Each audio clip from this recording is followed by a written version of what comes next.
So there's different types of social. Oh, today is Thursday for World History class. So there's different types of socialism. There is utopian socialism and what we call Marxism.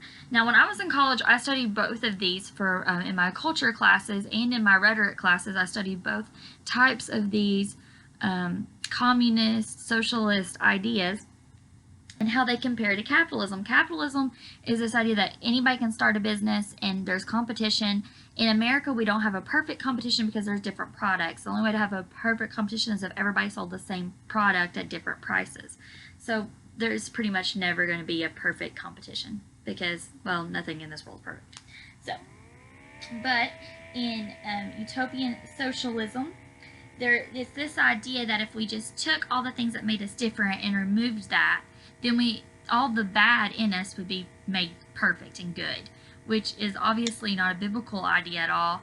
And just because you have little to do with differences doesn't mean that there's no problems that's going to cause from being all the same either.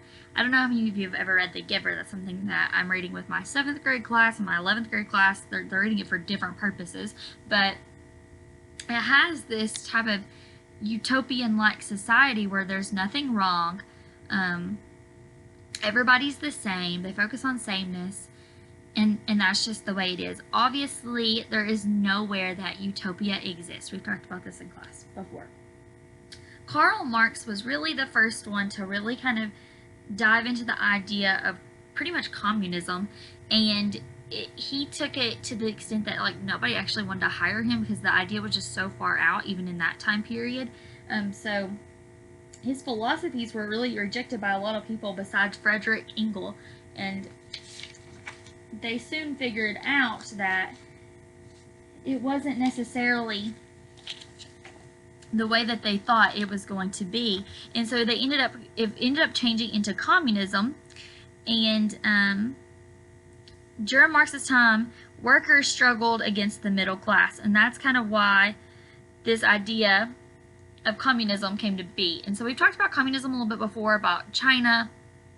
China's a communist country, and how that's affected us here in America. So in communism, basically the government controls your pay, anything that you buy for the most part. That's why there's these things that you probably have heard of on the news right now called wet markets in China, where they thought this bat that started the coronavirus it came from, because they don't have the ability to get much food because it's a communist country. Same thing with Venezuela. There's all these you can go look at Venezuela, and there's a lot of people standing outside waiting on bread because they even for bread they can't get bread, and because it's the government controls what they can eat, when they can eat it.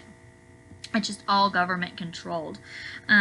It's the idea of it was to create this perfect society, because if it was controlled by the government, everybody would be equal.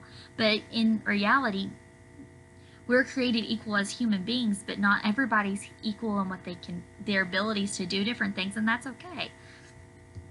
And so socialism is kind of a lesser form of communism.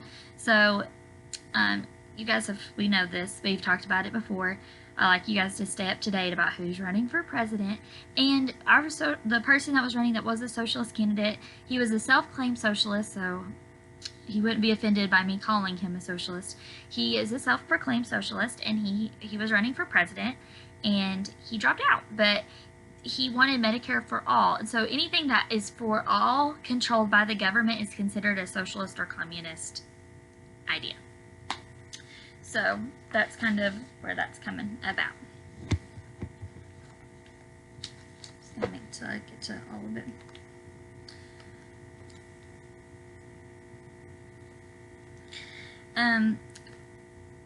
Quintus Fabius Maximus was the one that really brought this idea to British socialism.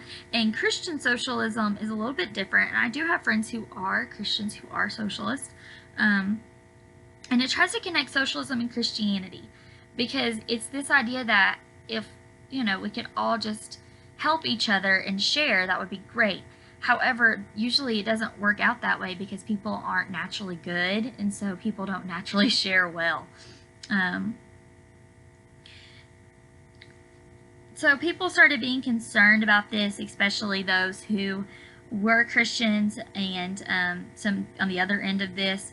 And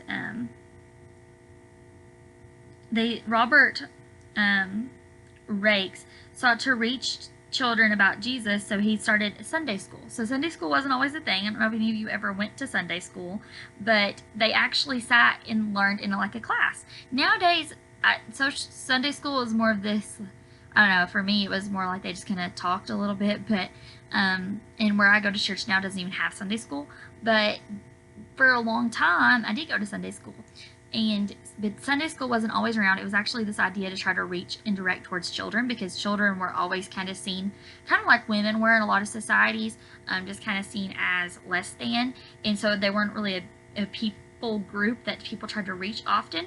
And so they started Sunday school to try to reach children, to get them saved earlier in life than later in life. Some of the things that came out of it were the Christians made orphanages. And then one of my favorite people is in here, Charles Spurgeon. I love Charles Haddon Spurgeon. I think he's awesome. So I'm going to send you guys something to like read from him or watch from him. I'm not sure which one exactly yet.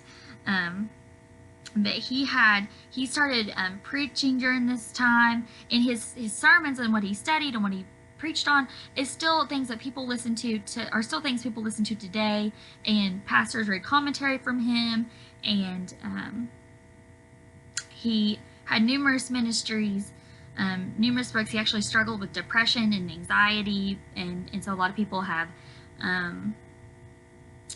looked up to him for that purpose.